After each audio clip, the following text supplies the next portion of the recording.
পৃথিবীতে এই প্রথমবারের মতো ইউরোপীয় কোনো রাষ্ট্র সরাসরি ইরানের পাশে দাঁড়ালো। ইরান সমস্ত সমীকরণকে ভেঙে দিয়েছে। একদিকে আমেরিকা যুক্তরাষ্ট্র আর অন্যদিকে ইউরোপ। আমেরিকা আর ইউরোপ কোনোদিনও এক হতে পারবে না। আমেরিকার সঙ্গে ইউরোপের ছাড়াছাড়ি পাকাপাকি। ন্যাটো ইতিপূর্বেই আইসিইউতে ছিল, আর সেই আইসিইউতে থাকা ন্যাটোকে ইরান হ্যাসকা টান দিয়ে অক্সিজেনের পাইপলাইন কেটে দিয়েছে। ফলে এই মুহূর্তের সবচাইতে চাঞ্চল্যকর খবর, রাষ্ট্রসংঘের নিরাপত্তা পরিষদে প্রথমবারের মতো ফ্রান্স ভেটো দিল আমেরিকার বিরুদ্ধে। আমেরিকার আনা প্রস্তাব, হরমুজে পৃথিবীর সমস্ত রাষ্ট্র মিলিতভাবে সশস্ত্র অভিযান করে ইরানকে পরাস্ত করে হরমুজ খোলা হবে, এই দাবি নিয়ে বিল উত্থাপন করার চেষ্টা করেছিল আমেরিকা যুক্তরাষ্ট্র। জাতিপুঞ্জকে বাইপাস করে ইরান হামলা করেছিল আমেরিকা, তার তেল লুট করবার স্বপ্ন পূরণ করবার জন্যে। অথচ যখন ইরানের হাতে বেধড়ক পিটুনি খাচ্ছে, বেকায়দায় পড়ে শেষ পর্যন্ত জাতিপুঞ্জে গিয়েছিল ডোনাল্ড ট্রাম্প। এই গ্যাংস্টার ডোনাল্ড ট্রাম্প ভেবেছিলেন চীনের সাহায্য নেবেন, রাশিয়ার সাহায্য নেবেন। কি জন্যে? ইরানকে মারার জন্যে। রাশিয়া আর চীন খুব প্রত্যাশিতভাবেই এই বিলে ভেটো দিত, কিন্তু তার আগে চমকে দিল ম্যাক্রন। ফ্রান্সের রাষ্ট্রপতি ম্যাক্রন ইরানের পক্ষে এবং আমেরিকার বিপক্ষে ভোট দিল জাতিপুঞ্জের নিরাপত্তা পরিষদে। ফলে আমেরিকা এই বিল উত্থাপন করতেই ব্যর্থ হলো। এই ঘটনার প্রভাব এতটাই ব্যাপক যে গোটা পৃথিবী পুরো হা হয়ে গেছে। এটাও সম্ভব যে ইউরোপ মহাদেশ আরব দুনিয়ার বিরুদ্ধে ইতিহাস বহু যুগ থেকে লড়াই করে এসছে। একটা সময় ক্রুসেডের যুদ্ধ, সেই জেরুজালেমকে ঘিরে। তারপর যখন ক্রুসেড অতীত হয়েছে, তারপরে মুসলিম রাষ্ট্রগুলোর শক্তি যখন ধারাবাহিকভাবে কমেছে, অপরদিকে ইউরোপ বিস্তার ঘটেছে সারা পৃথিবী জুড়ে। সেই ইউরোপ কালের বিবর্তনে আজ এমন অসহায় জায়গায় এসে দাঁড়িয়েছে যে আরবের কাছে সাহায্য প্রার্থনা করছে। আরবের অনুগ্রহ ছাড়া এই ইউরোপ মহাদেশ আর আগামী দিনে নিজের পায়ে দাঁড়াতেও পারবে না। একদিকে আমেরিকা আক্রমণকারী খড়গহস্ত, যে কোনো সময় ইউরোপ মহাদেশকে গোটা গ্রাস করে ফেলবে, সেই অবস্থা নিতে চলেছে। অন্যদিকে চীন বাণিজ্যিকভাবে এখন মহা গতিতে অগ্রসর হচ্ছে। এই ইউরোপ মহাদেশ, যে ইউরোপ মহাদেশ গোটা পৃথিবীকে শাসন করতে একটা সময়, সেই ইউরোপ আরব দেশের অনুগ্রহ লাভের জন্য রাষ্ট্রসংঘে এসে আমেরিকার বিরুদ্ধে ভেটো দিয়ে ইরানের আইআরজিসি, ইরানের আয়াতুল্লাহ মুজতবা খোমেনেইর সহানুভূতি করানোর জন্য ভোট দিচ্ছে। আর আজকে যে ঘটনা ঘটছে, আমরা গত 2 মাস থেকে ধারাবাহিক বলছিলাম যে ইউরোপ মহাদেশের মৃত্যু হবে আর ইউরোপের জায়গা দখল করবে আরব দুনিয়ার রাষ্ট্রগুলো। আরব দুনিয়ার রাষ্ট্রগুলো যে ব্যাপক হারে অর্থনৈতিক বিকাশ ঘটছে, সেই বিকাশ আগামী দিনে ইউরোপ মহাদেশের ওপরে প্রভাব এবং কর্তৃত্ব তৈরির ক্ষেত্রে অপরিহার্য হয়ে উঠবে। আর সেটাই বাস্তব হতে চলেছে। খোদ এই ইরান যুদ্ধ শুরু হওয়ার আগেই এই ফ্রান্সের রাষ্ট্রপতি ম্যাক্রন মিলিতভাবে ইউরোপীয় ইউনিয়নের রাষ্ট্রগুলো মিলিতভাবে ইরানের আইআরজিসিকে টেরোরিস্ট অর্গানাইজেশনের তকমা দিয়েছিল। কি ভাবতে অবাক লাগে। মাত্র 1.5 মাস আগে, অর্থাৎ আমেরিকার ইরান হামলার আগেই গোটা ইউরোপীয় ইউনিয়ন প্রচ্ছন্নভাবে এই গ্যাংস্টার ডোনাল্ড ট্রাম্পকে কিছুটা হলেও মন জয় করবার চেষ্টা করেছিল। ইরানের আইআরজিসিকে টেরোরিস্ট অর্গানাইজেশনের তকমা দিয়েছিল খোদ ইউরোপ। সেই ইউরোপ এখন কোথায়? সেই ইউরোপ এখন হুড়মুড়িয়ে আরব দুনিয়ার দিকে দৌড় লাগিয়েছে। ইরানে যাওয়ার সাহস এখনো হয়নি কারোর।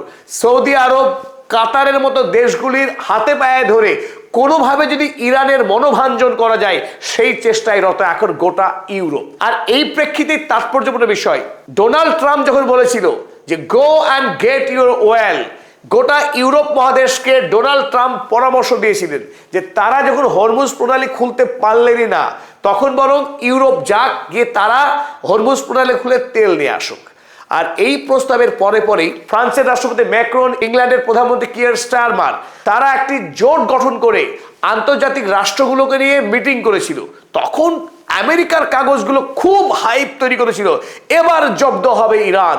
আমেরিকা ইতিমধ্যেই আচ্ছা করে পিটিয়েছে ইরানকে, যেটুকু বাকি আছে সেই কাজ করবে এই Canada, Japan, India, Germany, Italy, England, France, এই সমস্ত হেভিওয়েট রাষ্ট্রগুলো একত্রিত হয়ে ইরানের বিরুদ্ধে যুদ্ধ করে হরমুজ প্রণালী খুলতে যাচ্ছে। কিন্তু ম্যাক্রন কি জানালো দেখুন।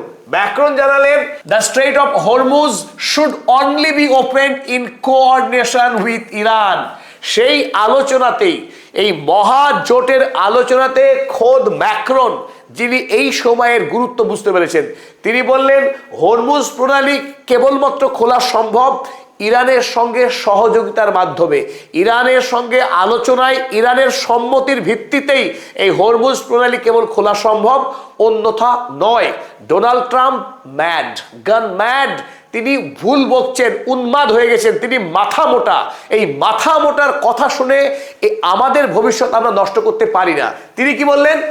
Opening the strait of Hormuz by force is not an option.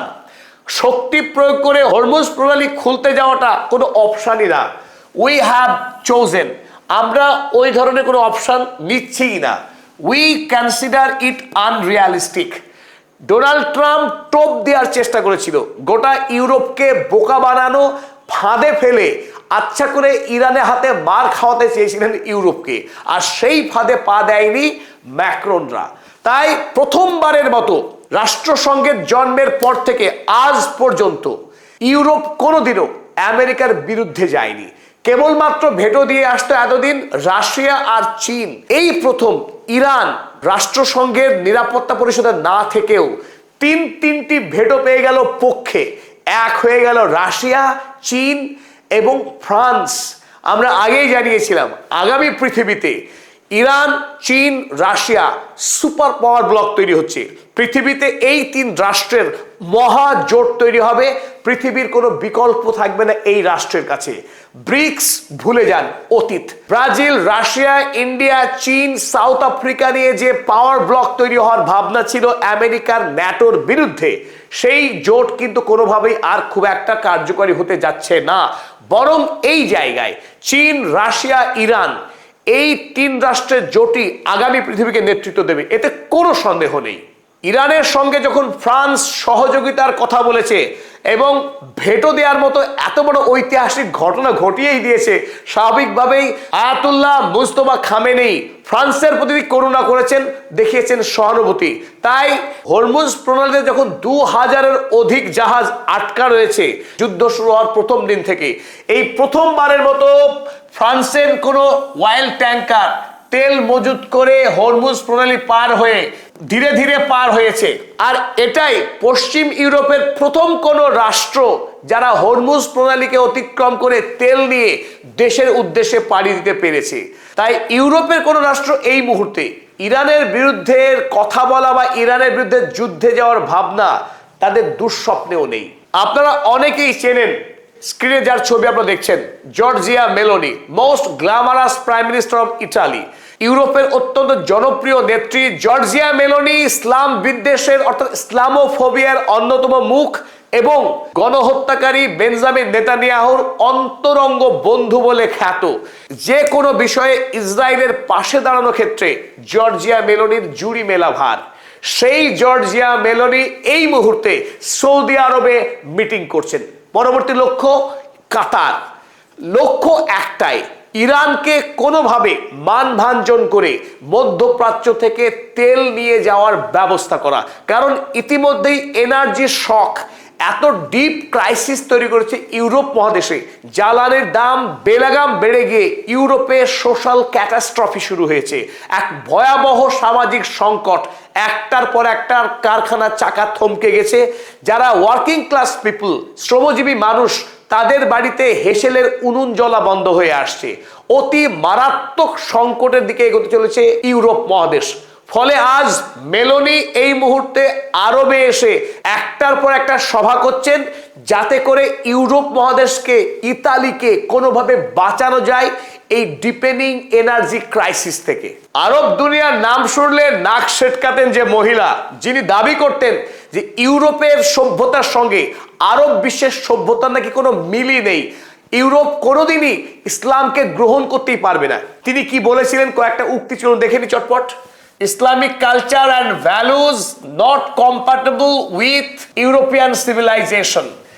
তিনি দাবি করেছিলেন ইউরোপীয় সভ্যতার সঙ্গে ইসলামিক মূল্যবোধ, কৃষ্টি এবং কালচারের কোনো মিল নেই, কোনোভাবে এই দুটি একসঙ্গে যায় না। তিনি আরো দাবি করেছিলেন no place for Islam in Europe, Europe মহাদেশে ইসলাম ধর্মের জন্য কোনো জায়গা নেই। গোটা ইউরোপ মহাদেশে যারা hardcore extreme right wing politician, উগ্র দক্ষিণপন্থী রাজনীতিক নেত্রী বা নেতা যারা, তাদের অন্যতম মুখ এই জর্জিয়া মেলোনি এই মুহূর্তে সৌদি আরবে মক্কা মদিনার দেশে। সেই জর্জিয়া মেলোনি এই মুহূর্তে ইসলামের পুণ্যভূমিতে কি করছেন তিনি সৌদি আরবে? ভিক্ষা চাইতে এসছেন।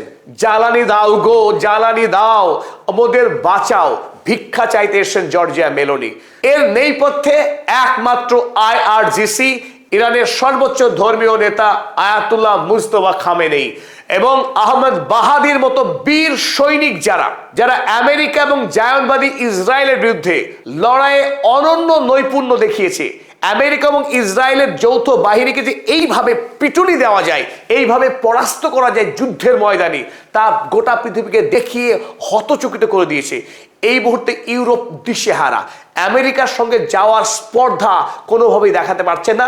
কারণ আমেরিকা যে ভয়ঙ্কর শিকারী রোল প্লে করছে, আন্তর্জাতিক আইন ভেঙে গ্রিনল্যান্ডকে থাবা বসিয়ে কানাডাকে 51তম রাজ্য হিসেবে ঘোষণা করার যে ধৃষ্টতা দেখাচ্ছে আমেরিকা যুক্তরাষ্ট্র, এই মুহূর্তে পৃথিবীর কোনো রাষ্ট্র আমেরিকাকে মোড়ল মানতে চাইছে না, বরং পৃথিবী এখন নতুন পথে এগোতে চাইছে, নতুন সমীকরণ সামনে। গোটা ইউরোপ মহাদেশ এই মুহূর্তে আমেরিকার বিরুদ্ধে খড়গহস্ত, ন্যাটো ভেঙে খান।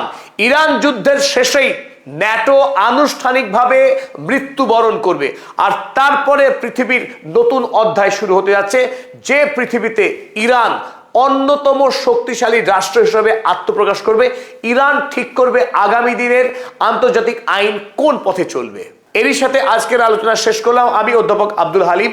যারা স্বাধীন ও সাহসী সাংবাদিকতা ভালোবাসেন তাদেরকে অনুরোধ, আপনারা আপনাদের বন্ধুদের, আত্মীয়দের আমাদের পদাতিক চ্যানেলকে ছড়িয়ে দিন, শেয়ার করুন, আর অবশ্যই লাইক এবং কমেন্ট করতে ভুলবেন না।